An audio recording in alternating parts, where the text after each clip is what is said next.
में बच्चों देखिए, वार्षिक परीक्षा 2023-24 कक्षा 9वीं सेट बी, विषय हिंदी।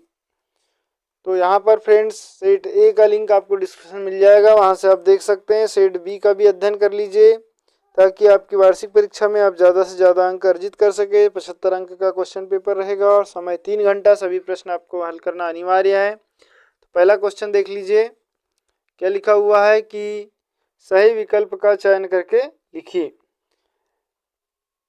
हिंदी साहित्य का सर्वाधिक लोकप्रिय महाकाव्य, हिंदी साहित्य का जो सर्वाधिक लोकप्रिय महाकाव्य है ये है रामचरितमानस। फिर है मेघ आए किसकी रचना है, तो मेघ आए ये जो है सर्वेश्वर दयाल सक्सेना की रचना है। फिर है कामायनी है, तो कामायनी फ्रेंड्स एक महाकाव्य है, ठीक है। फिर है कांजी हाउस का चौकीदार लालटेन लेकर आता था, क्या करने आता था कांजी हाउस का, ये हाजिरी लेने आता था। ऑप्शन नंबर द राइट हो जाएगा। फिर है समास के प्रकार, समास के कितने प्रकार होते हैं, तो समास के जो है 6 प्रकार होते हैं। ऑप्शन नंबर स। छठवां क्वेश्चन है, इस जल प्रलय में पाठ की विधा है, तो इस जल प्रलय में पाठ की जो विधा है ये रिपोर्टार्ज है। तो इस तरीके से आपके ऑब्जेक्टिव कंप्लीट होते हैं। यदि वीडियो अच्छे लगे तो प्लीज़ इसे लाइक कर ले, चैनल को सब्सक्राइब करें और बेल आइकन घंटी को जरूर प्रेस कर दें। नेक्स्ट क्वेश्चन,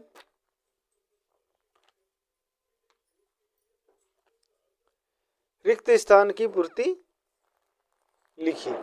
कैदी और कोयल दोनों ही खालिस्तान देश के वासी है। स्वतंत्र, गुलाम, विशाल, तो यह जाएगा गुलाम, ठीक है, ऑप्शन नंबर बीच वाला। कैदी और कोयल दोनों ही गुलाम देश के वासी हैं।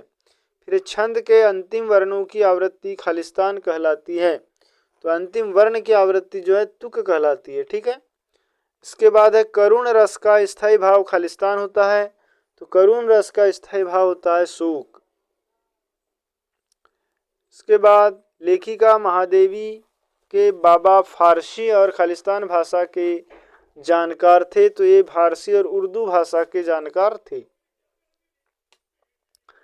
पांचवा, अन्य भाषाओं के संपर्क के कारण हिंदी में आने वाले शब्द खालिस्तान शब्द कहलाते हैं, तो ये जो शब्द है विदेशी शब्द कहलाते हैं। फिर छठवा खालिस्तान है, रीढ़ की हड्डी खालिस्तान विधा में लिखी गई रचना है, तो रीढ़ की जो हड्डी है ये एकांकी है, ठीक है। तो इस तरीके से आपकी जो खालिस्तान है ये भी कंप्लीट होते हैं। इसके बाद हम देखते हैं नेक्स्ट क्वेश्चन, प्रश्न क्रमांक 3, निम्नलिखित कथनों के समक्ष सत्य या असत्य लिखिए।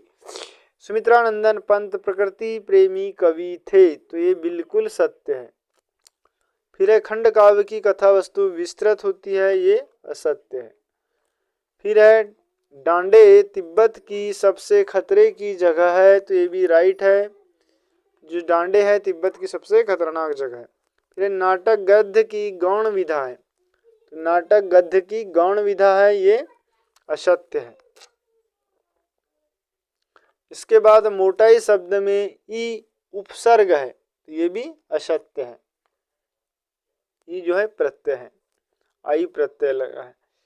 तो यहाँ पर छठवा देखते हैं, नानी के मन में देश की आज़ादी के प्रति जुनून था, तो ये बिल्कुल राइट है। तो इस तरीके से सत्य असत्य कंप्लीट हुए। यदि आपने सेट ए का नहीं देखे हैं और बाकी विषय के पेपर नहीं देखे हैं तो उसका लिंक आपको डिस्क्रिप्शन मिल जाएगा, वहां से आप देख सकते हैं। अब देखिए अगला क्वेश्चन है, निम्नलिखित प्रश्नों के उत्तर एक एक वाक्य में लिखिए। रसखान किसके अनन्य भक्त थे, तो रसखान जो है किसके भक्त थे, ये है सॉरी पहले सही जोड़ी देख लेते हैं। सही जोड़ी कबीरदास, तो कबीरदास में आ जाएगा बाह्य आडंबरों का विरोध। कबीरदास जी ने जो है बाह्य आडंबरों का विरोध किए हैं, ये ऐसा। फिर है उपमा अलंकार के अंग है, तो उपमा अलंकार के 4 अंग है, ठीक। इसके बाद देखें अश्रु का तद्भव, तो अश्रु का तद्भव हो जाएगा आंसू। फिर हरिशंकर प्रसाई, हरिशंकर प्रसाई का जाएगा प्रेमचंद के फटे जूते। हरिशंकर की प्रसाई प्रेमचंद के फटे जूते।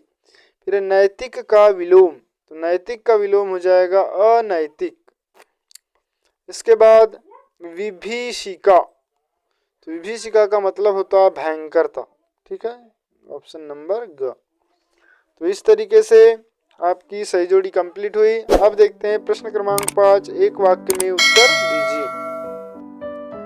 पहला लिखा हुआ है रसखान किसके अनन्य भक्त थे? तो रसखान जो थे वो श्री कृष्ण के अनन्य भक्त थे। ठीक है, यहाँ जाएगा श्री कृष्ण, श्री कृष्ण के अनन्य भक्त थे। फिर जहाँ काव्य का आधार शब्द होते हैं वहाँ कौन सा अलंकार होता है? जहाँ काव्य के आधार शब्द होते हैं वहाँ शब्दा अलंकार होता है। यहाँ कौन सा अलंकार होता है? शब्दा अलंकार। इसके बाद सालिम अली, सलीम अली या सालिम अली अन्य किस नाम से जाने जाते हैं? सलीम अली को बर्ड वाचर के नाम से भी जाना जाता है। बर्ड वाचर, किस नाम से जाना जाता है? Bird watcher.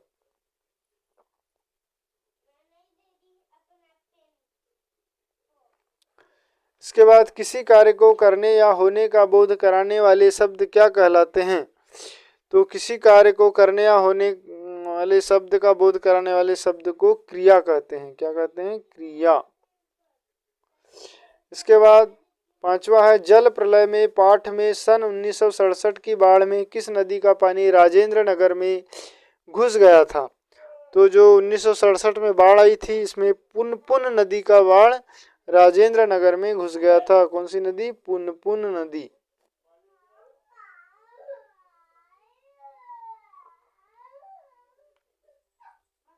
नेक्स्ट क्वेश्चन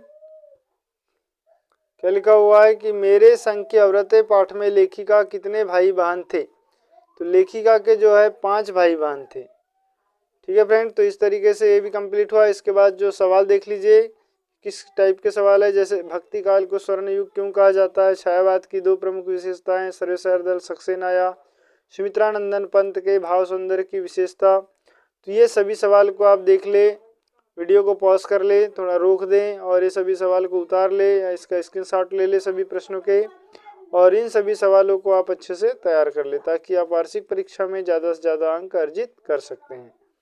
ठीक है, और वीडियो अच्छा लगे तो प्लीज़ लाइक कर ले, चैनल को सब्सक्राइब करें और बेल आइकन घंटी को जरूर प्रेस कर दे तथा अपने दोस्तों को शेयर कर दे।